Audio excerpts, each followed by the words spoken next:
நேற்றைய விமான விபத்து ஹைதராபாத்திலிருந்து லண்டனுக்கு சென்ற ஏர் இந்தியா விமானம் A171 விமானம் விபத்துக்குள்ளானதை பற்றி பார்க்கும்போது, டேக் ஆஃப் செய்துவிட்டு மிக தொலைவில் கூட அது பறக்கவில்லை ஒரு பக்கம். இருப்பினும் பைலட் 3 முறை கால் செய்து இருக்கிறார். அவருடைய அந்த தொழில்நுட்பத்தின் மூலமாக இன்கமிங் இல்லை, கடைசி வரைக்கும் போராடி இருக்கிறார்.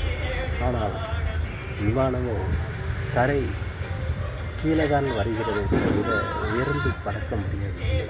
விமானம் அந்த அளவுக்கு விமானி போராடி இருக்கிறார் கடைசி கட்டம் வரை, இறுதி கட்டம் வரை. ஆனால் இது இப்போ 2 கார் இருக்குன்னு வைங்களேன், 2 காருமே பழுதானதுன்னு நம்ம சொல்ல முடியாது. எல்லாமே நார்மலாக இருக்குது. அப்போது எல்லாமே நார்மலாக இருக்கும்போது இது எப்படி ஆச்சு என்கிற கேள்வி எல்லோருக்குமே மனசில் ஓடுது. ஆனால் இன்றைக்கி வரைக்கும் எத்தனையோ விபத்துக்களை நம்ம பார்த்துருக்கோம் விமானத்தில். அப்போ அத்தனையும் நம்ம படித்திருக்கிறோம், டிவியில் பார்த்துருக்கிறோம், கேட்டிருப்போம். இதையெல்லாம் வைத்து பார்க்கும்போது அப்போது இந்த கட்டத்துக்கு ஆளாகி இருக்கிறது இன்னும் கண்டுபிடிச்சு தான் இருக்கிறாங்க. அதுக்கு முன்னாடி நம்ம இதை பற்றி சொல்லக்கூடாது தான். இருப்பினும் அது எப்படி பார்க்கும்போது சொல்லி கேட்டிங்கன்னா,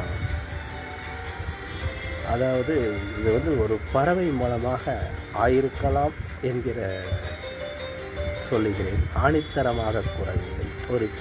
அதுவும் ஒரு பறவை மூலமாக இந்த விபத்து நேரிட இருக்காது. அதாவது கூட்டமாக வந்த பறவைகள் மூலமாக வந்தால் மட்டுமே இப்படி ஒரு விபத்து ஏற்படும் என்கிறது தான் என்னுடைய கற்பனை வாதமாக வைக்கிறேன். ஆகவே இந்த விபத்து பெரும் விபத்தாக இருக்கிறது. ஆகவே விமானி கடைசி கட்டம் வரைக்கும் போராடி இருக்கிறார் என்பதுதான் இதில் தெல்ல தெளிவாக இருக்கிறது. இதில் உயிர் நீத்தவர்கள் எத்தனை பேர் வாய்மொழியில் சொல்ல முடியாத அளவுக்கு அவர்களுடைய சந்தோஷ கனவுகள் எங்கே போனது என்றே தெரிய. கடைசியாக ஒரு பெண்மணி கூட அந்த விமானத்தில் ஏறப்போவதற்காண்டி போயிருக்கிறாங்க. ஆனால் போக முடியல, சிக்னல் ப்ராப்ளத்தினால போக முடியலை. ஆனால் அவங்க வண்டி ஏறாமலேயே அவங்களோட சொன்ன வார்த்தை, என்னை விநாயகரை காப்பாற்றிட்டாரு அப்படின்னு சொல்கிறாங்க. அப்போ இதையெல்லாம் வைத்து பார்க்கும்போது அப்போ இந்த விபத்து எல்லாம் நம்ம கையில் இல்லைதா என்ற சொல்லுக்கு தான் நம்ம இது அவங்க எல்லாமே சார்ந்த பண்ணிக்கிட்டு இருக்கிறாங்க.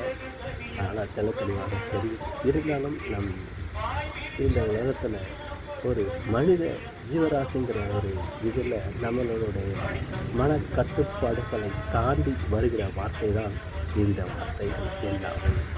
ஆகவே எல்லோருமே நல்லா இருக்க வேண்டும் என்பது தான் நமது கொள்கையாக இருக்க வேண்டும் என்று இந்த நேரத்தில் பணிவன்புடன் சொல்லிக்கொண்டு விடைபெறுகிறேன். நன்றி.